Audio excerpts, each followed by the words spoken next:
Swastiastu. Halo semuanya, perkenalkan nama aku Putri Cahaya Dewi dengan NIM 2211021020. Hari ini aku akan memaparkan materi tentang pengertian, fungsi, dan contoh dari kalimat konotasi dan denotasi. Simak video berikut ya. Dalam bahasa Indonesia terdapat dua istilah, yaitu konotasi dan denotasi. Konotasi yang artinya kalimat kiasan, sedangkan denotasi yang artinya makna sebenarnya. Nah, agar teman-teman enggak bingung tentang materi ini, simak materi yang akan aku jelaskan di video berikut. Menurut KBBI, konotasi adalah tautan pikiran yang menimbulkan nilai rasa pada diri seseorang ketika ia berhadapan dengan suatu kata. Nah, sederhananya, kalimat konotasi adalah kalimat yang memiliki makna tambahan yang melampaui arti harfiah yang tercantum pada kamus. Konotasi dapat berbentuk kata sifat atau kata benda. Penggunaan kalimat konotasi dapat menggunakan nuansa emosi tertentu. Misalnya, kata malaikat yang memiliki konotasi positif seperti seseorang yang seperti sosok baik dan pelindung. Sebaliknya, ada kata setan yang berkonteks negatif sebagai seorang yang jahat atau pengganggu. Konotasi dapat mempengaruhi cara orang memahami atau merespon pesan yang disampaikan, pesan atau kata yang disampaikan. Nah, seperti contoh kalimat berikut. Budi memiliki sifat seperti malaikat. Artinya, Budi adalah seseorang yang memiliki hati tulus, lembut, dan pelindung bagi orang-orang di sekitarnya. Namun, perlu diingat, penggunaan kalimat konotasi harus memperhatikan konteks dan audiens. Makna yang diungkapkan melalui konotasi harus sesuai dengan tujuan komunikasi, tidak menimbulkan kesalahpahaman atau konotasi yang tidak diinginkan. Nah, berikutnya ada fungsi dari kalimat konotasi. Konotasi berfungsi sebagai penghidup suasana, mengekspresikan perasaan, serta menyampaikan pesan dengan lebih kreatif. Selain itu, kalimat konotasi juga berfungsi sebagai penghalus untuk mengungkapkan hal negatif. Nah, berikut aku bakal nyampein beberapa contoh kalimat dari konotasi yang mungkin teman-teman udah nggak asing lagi dengan kalimat tersebut, tapi masih belum paham tentang apa sih arti dari kalimatnya. Yang pertama, ada kalimat si jago merah berhasil melahap habis isi rumah tersebut. Nah, kata si jago merah merupakan bagian dari konotasi karena mencangkup kata kiasan. Si jago merah yang memiliki arti kobaran api yang sangat besar, yang diartikan bahwa kobaran api yang sangat besar itu berhasil melahap semua isi rumah tersebut. Kemudian contoh yang kedua ada ibu banting tulang menghadapi keluarga setelah ibu banting tulang menghidupi keluarganya setelah ayah meninggal dunia.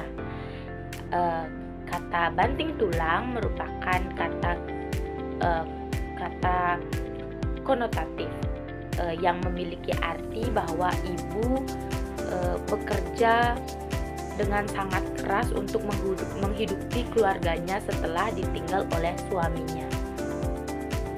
Nah, masuk ke materi yang kedua, yaitu ada kalimat denotasi.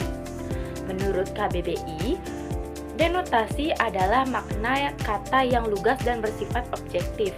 Kalimat denotasi adalah kalimat yang menggambarkan makna secara konteks dan sesuai dengan arti yang sebenarnya. Dalam konteks kalimat denotasi, kata-kata digunakan secara langsung dengan sesuai arti yang tercantum pada kamus atau pengertian umum yang bisa diterima oleh masyarakat. Tujuan utama kalimat denotasi adalah untuk berkomunikasi fakta, informasi atau pernyataan yang jelas dan tidak ambigu. Dalam komunikasi sehari-hari, kalimat denotasi sering digunakan dalam situasi yang membutuhkan kejelasan dan ketepatan, seperti dalam menulis sebuah laporan, dalam menulis sebuah artikel ilmiah, atau saat pemberitaan berita. Kita akan menggunakan kalimat denotasi. Dengan menggunakan kalimat denotasi, kita dapat menyampaikan pesan secara langsung tanpa menafsirkan atau membingungkan pendengar atau pembaca dari apa yang sudah kita buat atau kita bicarakan. Nah, fungsi dari kalimat denotasi adalah kalimat denotasi berfungsi agar pembaca bisa memahami pesan tanpa keraguan.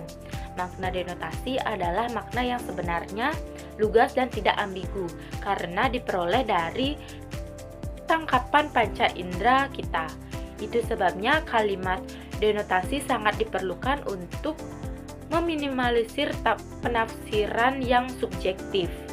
Misalnya, saat kita menyebutkan meja hijau, artinya meja tersebut berwarna hijau, bukan meja pengadilan. Kalimat denotasi memberikan analisis yang kuat dalam diskusi dan penyampaian informasi secara objektif dalam konteks akademik, ilmiah, atau hukum. Kalimat denotasi digunakan untuk menyampaikan untuk menyampaikan temuan atau argumen yang dapat diuji kebenarannya. Nah, berikut aku akan menyampaikan contoh dari kalimat denotasi. Yang pertama, ada 10 kambing hitam yang akan digunakan untuk kurban di Hari Raya Idul Adha. Nah, seperti di materi sebelumnya yaitu konotatif, kambing hitam di sana diartikan sebagai orang yang ditumbalkan untuk menjadi tameng di satu masalah gitu. Nah, di denotasi kambing hitam ya memang kambing yang akan digunakan disembelih untuk perayaan Idul Adha yang akan dilaksanakan seperti itu. Yang kedua ada contoh kaki tangannya sulit digerakkan karena kesemutan. Nah, jika di kalimat konotasi, kaki tangan itu seperti bawahan dari seorang yang memiliki kekuasaan tinggi. Kaki tangan itu orang-orang yang menjadi bawahan dari orang-orang yang memiliki kekuasaan tinggi tersebut. Nah, dalam denotasi kaki tangan yang dimaksud adalah kaki tangan manusia yang sulit digerakkan karena orang tersebut mengalami kesemutan seperti itu. Nah, itu aja materi yang bisa aku jelaskan pada video kali ini. Gimana, kalian udah paham nggak tentang perbedaan dari konotasi dan denotasi? Jika kalian udah paham, tolong berikan like pada video ini ya. Baik, sekian dari video yang bisa saya buat sekarang. Mohon maaf jika ada materi yang terlewatkan atau materi yang kurang jelas saat saya membawakannya. Akhir kata saya tutup dengan Parama Santi. Om Santi Santi Santi Om. Terima kasih.